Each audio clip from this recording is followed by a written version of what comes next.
deal. And countries move to reassure citizens over the efficiency of the AstraZeneca's COVID-19 vaccine.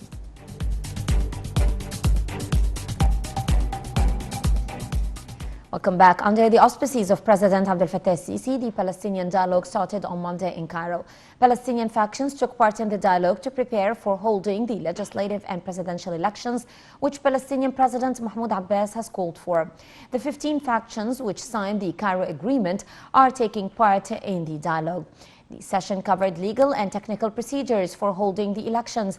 The participating factions expressed appreciation to President el-Sisi's efforts and to Egypt's backing for the Palestinian cause. They expressed keenness on achieving Palestinian unity.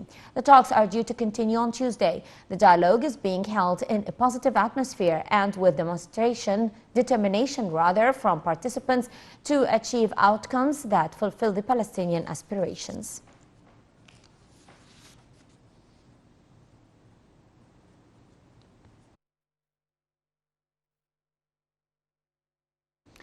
Arab League Council convenes on Monday in an emergency meeting for foreign ministers held upon an Egyptian-Jordanian initiative headed by Egypt, the current president of the council. The meeting covers means of boosting the Arab solidarity and constance in dealing with Palestinian cause.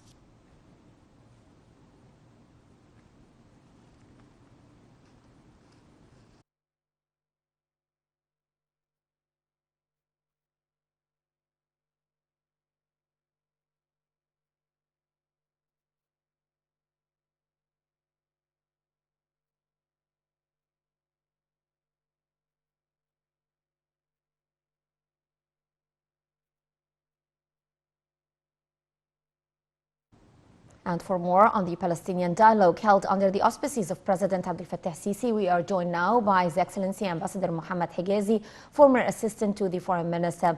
A very good day to you, Mr. Ambassador. Good day to you. Good afternoon, ma'am.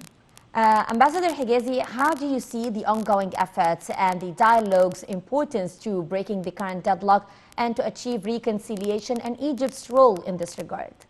I think this is a very important and a long-awaited step that is a prerequisite for achieving the Palestinian aspirations and goals.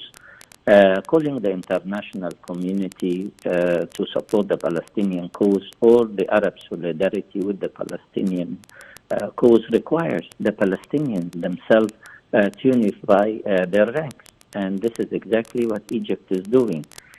We are helping the Palestinian house to be in order so that we can raise our flag worldwide. And I'm sure that this very commended step is one of the very important and essential episodes that is required for the success of the Palestinian legislative election that has been called upon by President Mahmoud Abbas Abu Mazen, and I think this move will create a hope for a better future to the Palestinians. And today, as we are speaking, the Arab League is hosting an emergency meeting for the foreign ministers to renew their support to the Palestinian cause after what has occurred internationally and regionally towards the Palestinian issue, where many pressures were imposed on them so that they were required and they need the Arab countries to renew its diplomatic and political support so that the outcome of the Arab emergency foreign ministers meeting in Cairo will add value to the Arab position committed to the Palestinian cause and the creation of a Palestinian state in the 1967 border limitation, as well as the East Jerusalem as its capital, in conformity with the Arab League Peace Initiative. I think this is an important moment in the history of Palestine, where the Arabs are renewing their commitment to the Palestinian cause, both politically, legally, and economically, as well as Egypt is renewing also its fundamental role to bring reconciliation among the Palestinians, as I said, as a prerequisite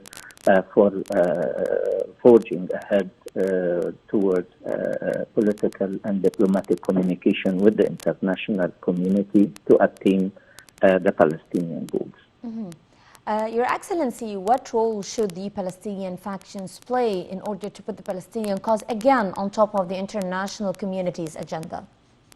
See, we can help the Palestinian cause through our solidarity. We can help the Palestinians to bring them to dialogue together. But Palestinians themselves and the Palestinian fractions should bear the responsibility basically to mend fences and to come together to a final positioning. Otherwise, the split in the Palestinian ranks will be exploited by Israel.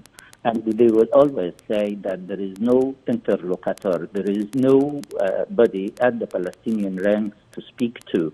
But today, if the Cairo meeting supervised and under the auspices of President Abdel Fattah al-Sisi come with the conclusion that the Palestinian fractions are all together, hand in hand, raising one flag of Palestine, I think their position in future negotiation, which I'm expecting to happen, because as you may have followed the political communication between the most important parties, being it in the region, Egypt, Jordan, as well as the four countries or the quartet of Munich and the international quartet, they all committed to drive the Palestinian cause towards some kind of solution where negotiation might be called or an international conference might be called in the foreseen future. We have a new American administration that will have a different approach to the Palestinian cause from the previous one. So the opportunity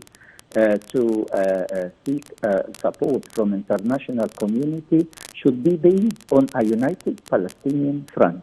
And if we can, in Cairo, facilitate that to happen, we are adding value and help to the Palestinian cause, which is the core issue of stability in the region. Ambassador Mohammed Hijazi, former Assistant Foreign Minister, thank you very much, Your Excellency, for being with us on Panorama News. And moving on with our news bulletin, on the sidelines of the Arab League meeting, Foreign Minister Sameh Shoukry held a meeting with visiting counterparts and Arab officials.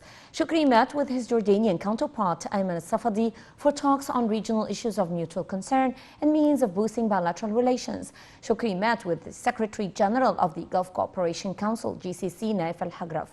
During the meeting, al-Hagraf expressed support for Egypt in efforts to fight terrorism and in Ethiopia's dam negotiations. He also reiterated that Egypt is a pillar for the Arab national security. Shoukry also met with his Lebanese counterpart, Sharb al-Wahba. During the meeting, Shoukry expressed Egypt's support for Lebanon in attempts to break the current stalemate in efforts to form a new government. The talks covered the latest developments in Lebanon and means of responding to the Lebanese people's aspiration. The two ministers also discussed issues of mutual concern. Wahba expressed his country's appreciation to Egypt's political and economic support during the current crisis. Earlier, Foreign Minister Sameh Shoukry met with his Yemeni counterpart, Ahmad Awad bin Mubarak. During the meeting, Shoukry expressed Egypt's confidence that the formation of a new Yemeni government will help in unifying efforts in supporting the comprehensive political path of the Yemeni crisis.